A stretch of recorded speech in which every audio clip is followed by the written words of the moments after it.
아이들과 박물관에 가면 아이들은 재미가 없죠. 과거의 유산 속에서 뭔가를 얻어내기보다는 오늘 자신을 자극하고 흥분시킬 것들을 찾는데 박물관에는 그런 것들이 없어요.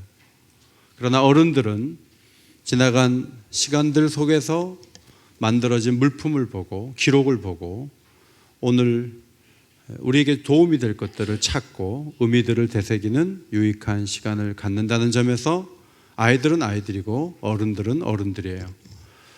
신앙생활에서도 아이가 있고 어른이 있는데 아이들은 그냥 역사가 답답하고 재미있는 예화만 들으려고 해요. 그러나 신앙이 자란 사람들은 성경 한 권 한 권을 보면서 이 말씀이 무엇을 의미하고 오늘을 사는 내게 어떤 교훈을 주는지를 심각하게 또 진지하게 찾는 노력을 기울이는 것이죠. 이사야서는 1장부터 12장까지 이스라엘과 유다의 심판에 대해서 기록되어 있지만 13장부터 23장까지는 열국을 심판하실 하나님의 미래 계획을 밝히심으로 여호와 하나님이 부족신이 아니라 온 열방을 통치하시는 온 세계의 하나님이라는 것을 선포하죠. 그리고 오늘 우리가 읽은 본문이 있는 24장부터 27장은 최후 심판이 있을 것인데 세상이 앞으로 어떻게 될 것인가, 그것을 이사야와 그 시대 사람들에게 선포해 주는 귀한 말씀입니다. 영화 감독은 작품 전체를 장악하죠. 악당도 감독의 요구대로 움직여야 되고 선량한 역할을 하는 사람도 감독의 요구 속에서 작품을 만들어 갑니다. 초반에는 감독에 영향을 미치다가 후반부로 갈 때 감독이 사라지고 배우들이 다수결로 난 이렇게 하겠습니다, 난 저렇게 하겠습니다, 그렇게 만들어진 영화는 한 편도 없습니다. 감독은 처음부터 끝까지 영향을 미치는데 마지막 결론을 어떻게 맺을 것인가를 계속 고려하면서 감독은 영화를 만들어 갑니다. 관객이 영화의 마지막을 알게 되면, 그 스토리를 알게 되면 중간에 보는 것들이 좀 재미가 없을 수 있어요. 그래서 그거를 미리 다 얘기를 해버리면 김이 새는 거죠. 그런데 하나님의 역사 이야기는 마지막을 알려주고 오늘을 살라고 하는 독특성을 가지고 있어요. 하나님 결과적으로 그렇게 되는 걸 다 알면 저는 하루하루가 너무 맥이 빠질 것 같아요. 이렇게 우리가 영화 보듯이 말씀을 드릴 수가 없는 거예요. 역사의 마지막을 미리 알게 하시는 것은 오늘을 살아가는데 도움이 될 수 있다. 하나님은 그것을 보시기 때문이죠. 여러분, 예수를 믿는다는 게 뭐죠? 예수를 믿는다는 것, 예수를 믿고 생활한다는 것은 하나님의 미래 계획을 알고 오늘을 그 미래 계획 속에 나도 살아가는 것, 그것이 예수를 믿는 거예요.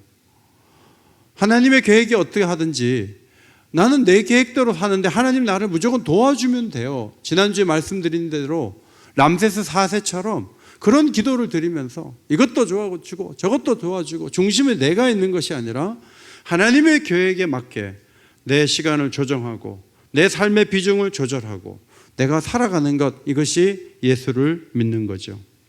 우리는 온 세계에 하나님을 만났을 뿐만 아니라 역사의 마지막에 이르기까지 자기의 계획을 계속 이루어 가실 하나님을 만났고 오늘 우리는 역사 가운데 있는 한 부분을 살아내야 하는 책임을 가지고 있다는 점에서 이 말씀은 굉장히 소중한 하나님의 계시의 말씀입니다. 1절부터 20절까지의 말씀은 요약하면 땅은 공허하고 황무하게 된다. 하나님의 심판을 피해서 도망가도 함정에 빠지게 되고 함정에 올라와도 올무에 걸리게 된다. 그래서 모두가 심판을 받아서 땅은 다 뒤집히고 큰 고통이 앞으로 올 것이다. 이것이 1절로 20절의 요약이에요. 오늘 말씀은 한 걸음 더 나아가서 하나님의 구체적인 완결되어지는 역사, 그것을 어떻게 하나님이 하실 것인가, 그것에 대한 구체적인 서술이 이 본문에 담겨 있습니다. 먼저 21절 말씀입니다. 성경 보시고 21절을 같이 읽는데 목사님 오늘 설교가 좀 딱딱할 것 같다 그런 분은 어린아이들이고 오늘 한번 제대로 알아보자 하고 탐구하는 마음으로 말씀을 보시는 분은 어른들이에요. 21절을 읽겠습니다. 시작. 그날에 여호와께서 높은 데에서 높은 군대를 벌하시며 땅에서 땅의 왕들을 벌하시리니. 두 종류의 존재들이 벌을 받죠. 하나는 높은 군대고 또 하나는 땅의 왕들이에요. 높은 군대는 누구인가 했을 때 유다서 1장 6절을 참고할 필요가 있습니다. 또 자기 지위를 지키지 아니하고 자기 처소를 떠난 천사들을 큰 날의 심판까지 영원한 결박으로 흑암에 가두셨으며. 원래 마귀가 아니고 천사였는데 자기 지위, 자기 위치를 지키지 않고 하나님을 대적하고 교만하다가 마귀가 된 거죠. 자기 위치를 지키는 것, 자기 지위를 지키는 것은 지금도 굉장히 중요한 우리의 태도가 되어야 됩니다. 에베소서 6장 12절 앞에 보시고 읽겠습니다. 시작. 우리의 씨름은 혈과 육을 상대하는 것이 아니요 통치자들과 권세들과 이 어둠의 세상 주관자들과 하늘에 있는 악의 영들을 상대함이라. 악의 영은 하늘에 있다 그랬어요. 오늘 높은 군대를 하늘의 영들, 마귀와 그 세력들을 의미한 것으로 해석하는 것이 마땅하다고 봅니다. 땅의 왕들은 마귀를 추종하는 세력을 의미합니다. 사도 요한은 세상 마지막에 마귀와 그 추종 세력이 심판을 받을 것이라고 요한계시록 20장에 기록했어요. 또 그들을 미혹하는 마귀가 불과 유황못에 던져지니 거기는 그 짐승과 거짓 선지자도 있어 세세토록 밤낮 괴로움을 받으리라. 지금 유대의 왕과 지도자들 또 선지자도 강력한 아수르를 어떻게 이겨내고 저 떠오르는 제국 바벨론을 어떻게 상대해야 되는가 머리가 복잡해요. 이집트의 도움을 받을까? 구스와 손을 잡을까? 가까운 블레셋의 도움을 받을 수 있을까? 별의별 생각을 다 하고 있었습니다. 그런데 하나님께서 세상의 마지막에 최후 심판을 하실 것이고 마귀와 그 추종 세력을 심판하시는 역사의 주관자라고 밝히시면서 강대국에 기웃거릴 것이 아니라 모든 심판을 단행하시는 하나님을 바라보라고 선포하고 있는 것입니다. 하나님의 그 능력과 권세는 아수르보다 강하고 바벨론보다 강하고 이들을 무너뜨릴 메대와 페르시아보다 강하고 헬라보다 강하고 로마보다 강하다는 것을 선지자들을 통해서 계속 하나님은 선포하십니다. 마귀는 분열을 일으키고 고통을 주고 전쟁을 준비하고 전쟁을 일으키는 주범입니다. 왕들 가운데 내가 이만큼 제국을 이루고 이만한 군사가 있으니까 옆 나라로 쳐들어가서 싸워서 빼앗고 탈취하고 종으로 만들어야지, 이런 생각을 왕들에게 불어넣는 존재는 원수 마귀죠. 야고보 4장 2절에 너희는 욕심을 내어도 얻지 못하며 살인하며 시기하여도 능히 취하지 못함으로 다투고 싸우는도다. 욕심을 내는 거예요. 싸워도 얻지 못할 걸 가지고 싸우면서 때로는 전사하고 고통하고 아파하는 그런 일들이 있음에도 불구하고 욕심대로 움직이도록 우리를 이끌어가고 우리를 어렵게 하는 존재가 원수 마귀죠. 예수님은 죄를 범하는 자마다 죄의 종이라고 하면서 너희가 마귀에게서 났으니 욕심대로 행하고자 한다고 지적하시면서 마귀는 처음부터 살인한 자라고 지적하셨습니다. 야고보 1장 15절 말씀 앞에 보시고 읽습니다. 시작. 욕심이 잉태한 즉 죄를 낳고 죄가 장성한 즉 사망을 낳느니라. 사망을 가지고 오는 이 죄, 이 욕심, 이것을 누가 불어넣고 누가 사람들을 움직이고 나라들을 움직인가 하면 원수 마귀라는 거예요. 마귀는 끊임없이 누군가를 제압하고 누군가를 내 종으로 만들어서 흔드는 것, 그것이 마귀가 하는 일이에요. 마귀는 거짓을 동원해서라도 그런 구조를 만들어서 자기가 기뻐하는 세계를 이루려고 하지만 이런 마귀의 세계를 대적하시기 위해서 오신 예수 그리스도는 전혀 다른 생각을 갖고 삶에 임해야 된다고 가르쳐 주셨습니다.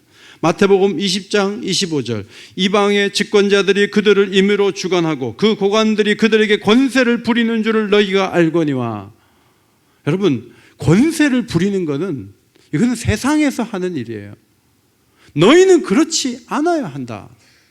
너희 중에 누구든지 크고자 하는 자는 섬기는 자가 되고 누구든지 으뜸이 되고자 하는 자는 종이 되어야 된다고 주님은 선포하시면서 주님은 이론만 가르치지 않고 자신에 대해서 이렇게 말씀했어요. 인자가 온 곳은 섬김을 받으려 함이 아니라 도리어 섬기려 하고 자기 목숨을 많은 사람의 대성물로 주려 함이니라. 전쟁이 일어나고 강한 나라가 약한 나라를 굴복시키고 멀쩡하게 살던 사람들을 종으로 잡아가는 그런 구조 속에는 마귀가 있어요. 누군가에게 고통을 주는 현상, 누군가를 압박하고 밀어붙이고 하는 그 현상 뒤에는, 배후에는 마귀가 늘 있는 거예요. 그런데 하나님은 그 마귀를 최후 심판 때 손을 보시고 벌을 주실 것이다. 추종 세력들도 벌하실 것이라고 말씀하셨습니다. 마귀가 벌을 받으면 압박하고 공격하고 잡아가고 이런 일들이 다 끝나고 평화가 흐르고 돕고 사랑하는 변화가 일어나게 되겠죠. 성도 여러분, 지금도 마귀는 존재하고 있고 마귀가 우리에게 압박하면서 야, 네가 자존심이 없냐? 해붙여. 네가 야단쳐. 네가 항의해. 우리 보고 늘 그렇게 마귀는 말해요. 그러나 성령은 그렇지 않아요. 네가 섬겨. 네가 참아. 네가 도와줘. 그렇게 우리에게 말씀하세요. 성도 여러분, 마귀가 오늘도 움직이고 있지만 마귀의 말을 듣지 않고 성령의 음성에 귀 기울이는 성도들이 되시기를 바랍니다. 결국은 마귀는 잡히게 되고 그 추종 세력들은 벌받을 것을 하나님은 보게 하시면서 그 역사의 주관자가 마무리를 어떻게 할 것을 보면서 오늘을 살아가라, 그렇게 말씀을 하고 계세요. 우리 주변에는 끊임없이 기막힌 일들이 벌어지고 있습니다. 도덕은 땅에 떨어지고 말도 안 되는 일들이, 우려스러운 일들이 계속 일어나고 있습니다. 그 세상 속에서 우리는 흥분하기 쉽고 중심을 잃어버리기가 쉬워요. 이사야와 그 시대의 백성들도 마찬가지였습니다. 아수르와 바벨론, 무분별한 이들의 군대 앞에서 어떻게 앞으로 미래를 열어야 되는가, 저들에게 어떻게 잘 보일까, 어떻게 손을 내밀까, 별의별 궁리를 다할 때 하나님께서 마귀와 그 추종 세력들을 벌하실 것을 보면서 강대국에 기웃거리지 마라. 강대국이 계속 강할 줄 아느냐? 그들을 움직이고 그들을 공격하게 만드는 마귀도 내가 심판할 텐데 나에게 기도하고 나에게 도움을 요청해라. 하나님은 그렇게 말씀하신 것이죠. 성도 여러분, 세상을 볼 때 우열을 가릴 수가 없고 점점 혼돈에 빠져들 것 같고 너무나 답답하고 힘이 들어요. 그러나 하나님이 최후 승리를 거두실 것을 믿음의 눈으로 바라보시기를 바랍니다. 마귀가 승리할 수 없어요. 마귀의 세력이 승리할 수 없어요. 하나님이 승리하세요. 아들네가 한 달에 한 2번 저희 집에 와서 자요. 자고 이제 교회 가는데 아침에 일어나자마자 저한테 아빠, 우리가 이겼어요 그래요. 그래서 뭘 이겼는데? 어젯밤에 세네갈하고 우리하고 축구해서 우리가 이겼어요 그래요. 아 그래? 축구를 했어? 난 몰랐는데. 이겼어요. 근데 1대0으로 지다가 2대1로 또 지다가 3대2로 이기다가 3대3이 되더라고요. 여러분, 그러면 그 축구에서 그 영상을 이렇게 볼 때, 유튜브를 찾아서 볼 때 우리가 이긴다고 하지만 이게 뭐 이기는 게 아니고 지고 있는 현상이 있다 할지라도 우리 아들이 얘기했는데 이긴다 그랬잖아요. 그러니까 이게 지고 있지만 이거를 이길 거로 보고 이 유튜브를 이렇게 보면서 그래도 이겨. 1대0. 우리가 지고 있지만 그래도 이겨. 2대1인데 그래도 이겨. 3대3 비겼지만 승부차기에서 그건 안 봤지만 반드시 이겨. 왜? 우리 아들이 이긴다 그랬어. 여러분, 우리가 역사를 이렇게 볼 때 원수 마귀가 세상을 장악하는 것 같고 동성애자들 6만 명이 서울 시내를 관통하고 별의별 일들이 많이 있지만 하나님께서 결국은 최후 승리를 거두시고 하나님께서 마귀를 잡아매시고 무적행이 던지시고 하나님께서 승리하실 줄 믿습니다. 우리가 그걸 보면서 속으로는 막 힘들어요. 막 뭘 어떻게 하고 싶어요. 그래도 하나님이 하신다. 하나님이 이기신다. 그걸 바라볼 수 있는 강력한 믿음, 이 믿음이 필요하죠. 22절에 그들이 죄수가 깊은 옥에 모임같이 모이고 옥에 갇혔다가 여러 날 후에 형벌을 받을 것이라. 저는 이 말씀 속에 마음에 안 드는 표현이 여러 날 후에 형벌을 받는다는 표현이에요. 아니, 잡았으면 바로 형벌을 줘야지. 왜 형벌을 안 주지? 요한계시록에 가면은 용을 잡으니 곧 마귀 옛뱀이요 마귀요 사탄이라 잡아서 1000년 동안 결박하여 무저갱에 던져 잠그고 그 후에는 반드시 놓이리라 그래요. 아니 왜 놔주냐고요. 놔주니까 어떻게 됩니까? 옥에서 저들이 놓여 땅의 사방 백성을 미혹하고 모아 싸움을 붙인다고 하잖아요. 그러면 그런 마귀를 왜 놔주십니까? 그냥 잡자마자 무저갱에 던져버리지. 오늘 본문에 여러 날 후에 형벌을 받으리라. 왜 여러 날 후에 한다고 하는 거예요? 빨리빨리 해버리지. 그러나 여러분 잘 생각해 보세요. 마귀를 언제 멸하실까는 우리의 손에 의해 되는 게 아니에요. 우리의 지혜와 우리의 결정에 따라 되는 게 아니에요. 우리는 하나님이 던져주신 역사 속에서 그냥 살아가는 면이 참 많아요. 인생을 살면서 참 마음이 아쉬운 게 뭐냐면 왜 봄이 짧으냐 하는 거예요. 왜 이렇게 여름이 빨리 오냐 하는 거예요. 왜 이렇게 겨울과 여름이 길고 봄과 가을은 눈 깜짝할 사이에 지나가느냐 하는 거예요. 왜 5월에 핀 장미는 6월까지 견디지 못하고 다 떨어지냐 하는 거예요. 그것을 내가 고치고 바꿀 수 있습니까? 내 수명의 연한을 하루라도 내 힘으로 연장시킬 수가 있습니까? 여러분, 이 모든 것을 주관하시는 분은 하나님이신 줄 믿습니다. 하나님께서 마귀를 언제 완전히 형벌을 주실지 그건 하나님 손에 달려 있어요. 우리가 할 일은 무엇입니까? 베드로 사도는 베드로 5장 9절에서 너희는 믿음을 굳건하게 하여 그를 대적하라 그랬어요. 원수 마귀를 하루하루 대적하면서 살아야 돼요. 고난이 이 땅에서 있지만 원수 마귀를 대적하며 살다 보면 하나님이 우리를 온전하게 하시고 굳건하게 하시고 강하게 하시고 털을 견고하게 하실 줄 믿습니다. 특별히 이 말씀에서 은혜가 되는 말씀 11절이에요. 권능이 세세무궁토록 누구에게 있다고요? 그에게 있을지다. 그는 누구예요? 하나님이에요. 하나님의 권능이에요. 하나님의 권능에 따라 하는 거예요. 하나님이 스케줄을 잡으시고 하나님이 실행하시고 하나님이 마귀를 없이 하는 거예요. 우리 마음대로 되는 게 아니에요. 하나님의 날을 기다리면서 마귀와 하루하루 싸워내시는 성도들이 되시기를 바랍니다. 23절 말씀 성경 보시고 읽겠습니다. 어린아이들은 성경을 읽지 않습니다. 어른들은 읽습니다. 같이 읽습니다. 시작. 그때 달이 수치를 당하고 해가 부끄러워하리니 이는 만군의 여호와께서 시온산과 예루살렘에서 왕이 되시고 그 장로들 앞에서 영광을 나타내실 것임이라. 여러분, 해와 달이 소용이 없는 세계가 천국이죠.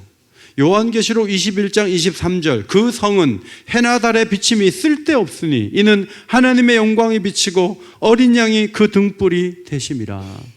이 땅에서는 해가 떠야 아침이 시작돼요. 달빛이라도 있어야 어두운 밤길을 걸어갈 수가 있어요. 그런데 이 땅에서의 한계는 뭐냐면 해와 달을 보면서 하나님의 영광을 보지 못한다는 거예요. 해와 달로 충분한 줄 알고 하나님의 영광의 광채를 따라 살지 못하는 사람들이 너무너무 많은 거예요. 이스라엘 백성들은 사무엘을 찾아가서 다른 나라처럼 우리도 왕을 좀 세우십시오.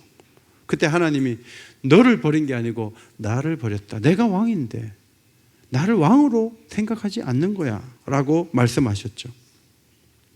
사람들은 하나님의 영광의 빛보다는 세상 왕의 영광 속에 들어가기를 원했어요. 히스기야 왕이 병들었다가 나았다는 얘기를 듣고 바벨론에서 많은 사신이 왔습니다. 그 사신에게 너무나 기뻐서 히스기야는 온갖 좋은 것들을 다 보여줬어요. 그리고 보고 갔어요. 이사야가 왕을 찾아왔어요. 왕이시여, 사신들에게 뭘 보여줬습니까? 그때 히스기야가 이렇게 대답했어요. 그들이 내 궁전에 있는 것을 다 보았나이다. 내 창고에 있는 것을 다 보이지 아니한 것이 하나도 없나이다. 그래요. 그 진귀한 것들이 다 바벨론으로 옮겨가게 될 것이고 왕의 자손 중에 황관이 몇 명이 날 겁니다. 이렇게 이사야는 예언을 했습니다.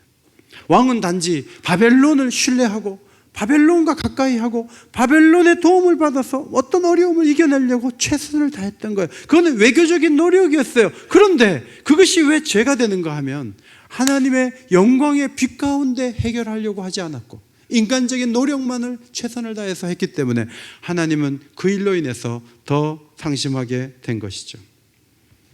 사도 바울은 사람들이 스스로 지혜 있다 하나 어리석게 되어 썩어지지 아니하는 하나님의 영광을 썩어질 사람과 새와 짐승과 기어다니는 동물의 모양의 우상으로 바꾸었다고 얘기했어요. 하나님의 영광을 의지하기보다는 그저 눈에 보이기 쉬운, 내가 조절하기 쉽고 만나기 쉽고 만지기 쉬운 그런 우상을 만들어서 그 우상 밑에 들어가면서 하나님이 비추시는 영광의 빛을 의지하지 않았다는 거예요. 실제로 히스기야의 아들 므낫세는 그 아버지 히스기야가 헐어버린 산당들을 다시 세우며 이스라엘 왕 아합의 행위를 따라 바알을 위하여 제단을 쌓고 아세라 목상을 만들고 하늘의 일월성신을 경배하며 섬기는 바람에 하나님은 유다 땅을 확실하게 바벨론으로 넘기기로 결정을 하셨습니다. 성도 여러분, 우리도 하나님의 영광의 빛을 따라 살아갈 책임이 있는 성도들입니다. 하나님은 우리가 자신의 빛을 따라 살기를 원하고 계시죠. 그런데 우리도 유사한 빛을 따라서 가면서 하나님의 영광의 빛을 잘 바라보지 않죠. 달빛이 아무리 아름다우면 뭐예요? 가로등불이 더 환하고요, 신호등이 더 밝아요. 달이 아무리 아름답게 광채를 낸다 할지라도 시내의 네온사인과 화려한 불빛에 가려서 달이 보이지 않아요. 우리의 삶이 그럴 수 있어요.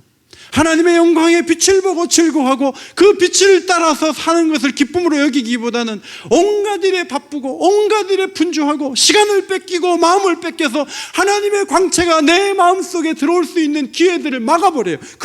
우리 자신이 그렇게 하는 거예요. 하나님 오늘도 빛을 비춰주시는 분이세요.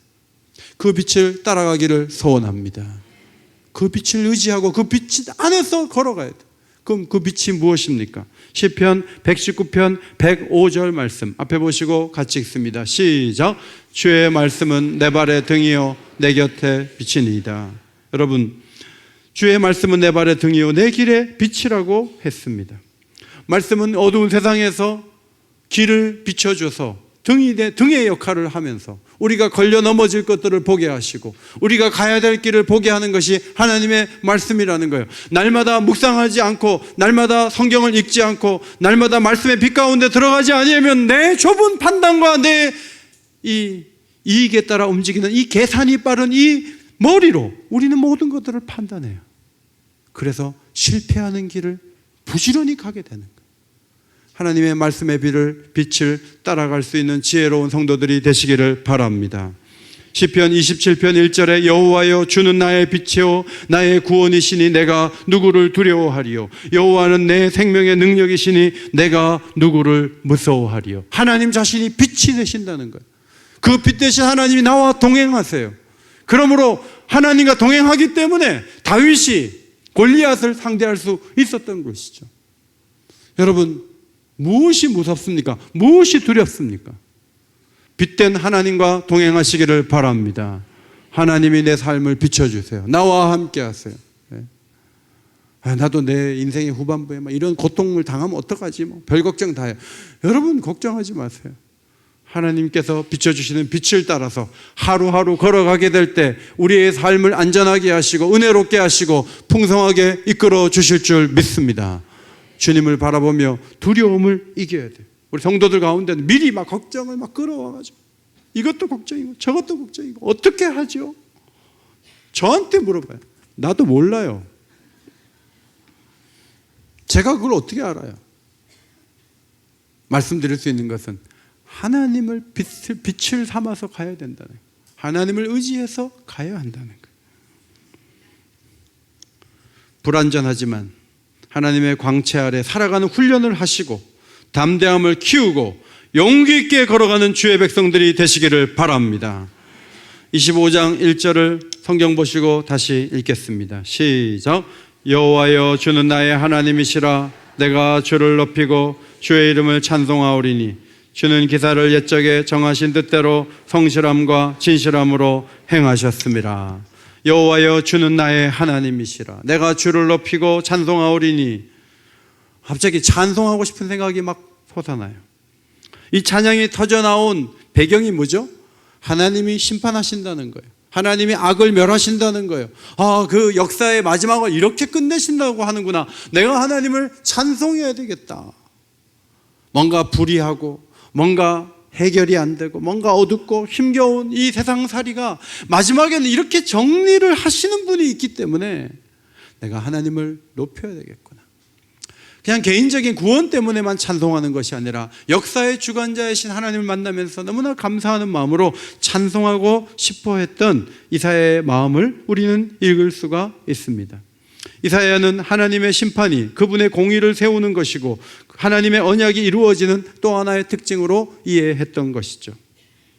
세상이 아무리 권세가 강하고 크고 견고하다 할지라도 최후에는 그들을 다 그 성읍들을 돌무더기로 만드시고 하나님을 무시하고 없는 것처럼 행동했던 죄를 하나님이 심판하신 후에 25장 3절 강한 민족이 주를 영화롭게 하며 포악한 나라들의 성읍이 주를 경외하는 변화가 오게 될 것이다. 이사야 시대는 그런 게 안 보이는 시대였지만 결국 그렇게 이루실 것이다. 이거를 바라보면서 하나님 찬송을 받으십시오. 그렇게 외쳤던 거죠. 또 일하는 방식도 찬송할 이유가 있어요. 찬송의 이유 첫 번째, 주는 기사를 옛적에 정하신 뜻대로 성실함과 진실함으로 행하셨습니다. 성실하게 행하셨으니까. 이 기사라는 말은 구별된다는 동사에서 온 단어예요. 그래서 하나님만이 할 수 있는 일, 경이로운 일을 말해요.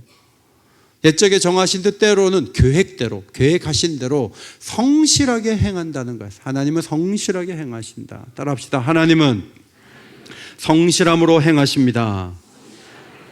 자, 성실하다는 말은요, 확고하고 꾸준하게 그런 의미예요. 왔다 갔다 하지 않아요. 힘이 있어 보이니까 악인 편에 붙었다가 성도들 편으로 왔다가 편안할 때는 마음껏 일했다가 피곤하면 안 나오시는 그런 분이 아니에요. 그분은 꾸준하게 나갔어요. 일정하게 나오세요. 일정하게 도와주세요. 왔다 갔다 하지 않아요. 일식집에 가던 아버지가 갑자기 양식이 먹고 싶다? 휙! 다른 데로 갈 수 있어요. 하나님은 그런 식으로 행동하지 않았어요.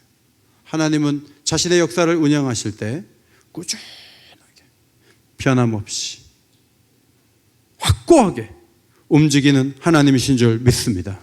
그래서 하나님의 뜻을 바꾸세요. 내 뜻을 못 바꾸니까. 이래가지고 하나님하고 싸운 사람 중에 당한 사람이 없다니까요. 우리 뜻을 바꾸고 우리 뜻을 맞추는 게 맞아요.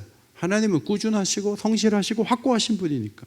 두 번째, 하나님은 그 계획을 진실함으로 행하세요. 진실함이라는 이 오멘이라는 명사는 아만이라는 동사에서 왔어요. 이 동사는 부모나 유모로서 자녀를 양육하는 마음으로 그런 마음을 말하는 거예요. 사랑의 마음이에요. 변함없는 마음이에요. 어릴 때도 애들을 잘 이렇게 좋은 것 먹이고 해도 나중에 결혼하고 이렇게 와도요, 좋은 거 주고 싶어요. 그게 부모 마음 아니에요? 사과 깎다가 한 조각 떨어졌어요. 그러면 오랜만에 온 아들 접시 위에 놔요? 내 접시 위에 놔요? 어떤 분은 딸 접시에 넣는다고. 딸 접시에 놔도 안 되지. 부모는요, 어릴 때도 사랑하고 나이 들어서도 사랑해요. 하나님이 우리를 사랑하실 때 왔다 갔다 하지 않아요. 하나님은 정말 우리를 마음 다해 사랑하니까 거기에 진실함이 묻어 있는 거예요. 그 진실함으로 역사 가운데 거추장스럽게 하는 모든 것들을 다 해결하신 다음에 6절 말씀, 놀라운 연애를 베푸신다. 하나님은 만민을 위하여 기름진 것과 오래 저장하였던 포도주로 연애를 베푸시는데, 골수가 가득한 기름진 것과 오래 저장했던 맑은 포도주를 내시면서 우리에게 정말 놀라운 잔치를 하늘에서 준비하시는 분이라는 거예요. 이것이 그의 진실함과 관련이 있는 행동이에요. 성도 여러분, 이 땅에서 먹는 것은 한계가 있는 거죠. 음식이 있어도 때로 내 건강 때문에 못 먹을 때도 많고. 그런데 하나님이 잔치를 준비하고 계세요. 그날을 기대하면서 완전한 기쁨은 아직 오지 않았죠. 그 기쁨을 바라보면서 하루하루를 살아내는 것이 우리 성도들이에요. 7절에 열방 위에 덮인 덮개를 제하신다 그랬어요. 하나님을 못 믿게 하고 하나님의 영광을 비치지 못하게 하는 덮개를 걷어내시는 거예요. 그래서 어디서든지 하나님의 영광의 빛이 다 들어올 수 있게 하시는 거예요. 그리고 사망을 멸하시고 모든 얼굴에서 눈물을 씻기실 것이다. 충분한 위로와 사랑을 공급하실 계획을 갖고 계신 그 하나님이 그 뜻을 이루어 내실 줄 믿습니다. 하나님이 그런 계획을 갖고 계세요. 우리가 복음을 전하는 것은 역사의 마지막을 아는 자로서 모르는 자에게 얘기해 주는 거예요. 미국의 1번 국도를 달리는데 어떤 차량이 되돌아오다가 가지 마세요, 가지 마세요. 여기 머드 슬라이드 있어서 이 산사태가 나가지고 여기 가면 안 됩니다. 여기 길이 막혔어요 라고 얘기를 해주는 거예요. 그러면 가던 사람들이 그 사람 아니면 10km, 20km 계속 가는데 얘기를 해주니까 길을 바꾸는 거예요. 이게 전도예요. 여러분은 역사의 마지막을 하나님이 가르쳐 주셨고 이사야를 통해 요한계시록을 통해 충분히 말씀을 해주신 거예요. 그런데 그런 걸 하나도 모르고 그냥 죽을 날 향해서 역사의 마지막은 생각도 못하고 자기 죽을 날만 생각하면서 하루하루 그냥 살아가는 사람들에게 인생이 하나님 손안에 있는데 그냥 그렇게 살면 안 된다고 말해주는 게 전도하는 거예요. 우리에게 하나님은 그 사명을 주셨어요. 최후 심판을 받으면 땅은 어떻게 됩니까? 땅이 깨지고 깨지며 땅이 갈라지고 갈라져서 땅이 흔들리고 흔들리며 땅이 취한 자같이 비틀비틀 할 때가 온다는 거예요. 그때가 되면 사람들이 기대했던 것들은 다 무너져요. 땅 위에 세워놓은 것들은 다 무너져요. 하나님만이 소망으로 서실 날이 와요.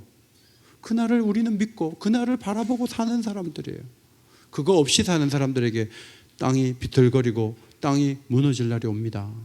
이 말을 해줘야 되는 것이 우리의 사명인 거예요. 성도 여러분, 마귀는 결국 잡히게 될 것이고 영광의 하나님은 찬송을 받게 될 것을 믿으시기 바랍니다. 온 땅의 왕이신 하나님이 찬양을 받으실 거예요.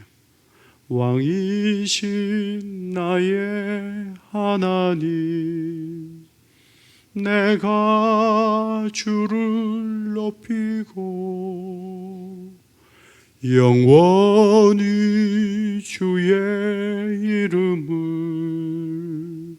송축하리이다. 다 함께 왕이신 나의 하나님, 내가 주를 높이고 영원히 주의 이름을 송축하리이다.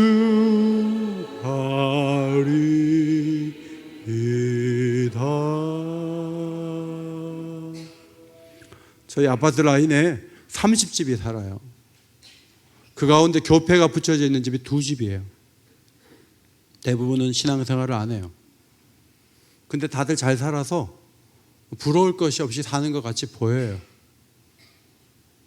제가 마음이 약해질 때는 글마당 하나 돌리는 것도 힘들어요. 근데 한 번은 기도하다가 5집 빼고 제가 쫙 돌렸어요. 어제 설교를 다 마무리하고 복음을 전해야 되는데 저녁 9시 넘어서 탁구장에 갔어요. 작년에 오셨던 3분이 저를 기다리고 있었어요. 최선을 다해 쳤지만 3대2로 역전패하고 우유를 제가 사게 됐어요. 근데 이것도 하나님의 은혜예요. 제가 살려고 산 게 아니라 져서 사게 됐지만 사는 사람은 말할 수 있는 힘이 있어요. 그래서 요거트를 마시는 어르신 3분에게 제가 이런 얘기를 했어요. 어르신들, 제가 내일 설교를 하는데 영화에도 결말이 있듯이 세상의 마지막이 있는데 이 모든 세상의 땅을 하나님이 다 흔드셔서 그 모든 기대고 소망했던 것들이 다 무너질 날이 올 것이고, 그리고 하나님 한 분만이 소망으로 서 계실 날이 온다는 것을 내일 설교를 해야 됩니다. 지금 어른들에게 얘기하면서도 내일 그런 얘기를 한다는 거예요. 내가 전도하는 게 아니고 내가 내일 그런 설교를 하겠다고 얘기를 하는 거예요. 그러면서 사라지지 않는 하나님의 영광을 어르신 3분이 작년에 5월 달에 보셨는데 6월 23일 날 한 번 더 오시면 좋겠습니다. 그랬더니 쓴 표정을 지으면서 그거 뭐 요것도 하나 사주고는 이렇게 사람을 힘들게 하느냐는 그런 표정을 막 지시는 거예요. 집에 가 스케줄 좀 보겠다고. 아마도 스케줄이 있어서 못 온다는 얘기를 할 것 같아서 그러면 16일 날 오시면 됩니다. 2번이에요, 2번. 뭐 그래도 안 되면 30일 날 오시죠, 뭐. 네. 여러분, 마지막에 대한 하나님의 계획이 너무 분명하고 확실한데 나 혼자 알고 있고 나 혼자 그렇게 될 것으로 알고 그 속으로 나 혼자 들어가는 것은 어색한 일이 아니겠습니까? 양복을 싸게 사도 어디 싸게 산다고 말을 하는 게 우리들인데 정말 이 중요한 일에 대해서 우리가 미리 알고 있고 확신한다면 오늘을 살아가는 태도도 달라야 되지만 복음을 전하는 게 마땅하다는 거예요. 하나님의 복음을 담대하게 전하시기를 바랍니다. 이 세상은요 다 무너질 거예요. 우리들이 기대했던 것들은 다 흔들리고 뒤틀리고 땅은 하나님이 뒤엎는다 그랬어요. 땅에다가 많은 것을 쌓고 이것을 기대며 살 것이 아니에요. 하나님을 바라보고 소망하고 과거로는 십자가를 보고 미래로는 하나님의 최후 심판을 보면서 오늘을 힘있게 살아가는 담대한 성도들이 되시기를 주님의 이름으로 축원합니다.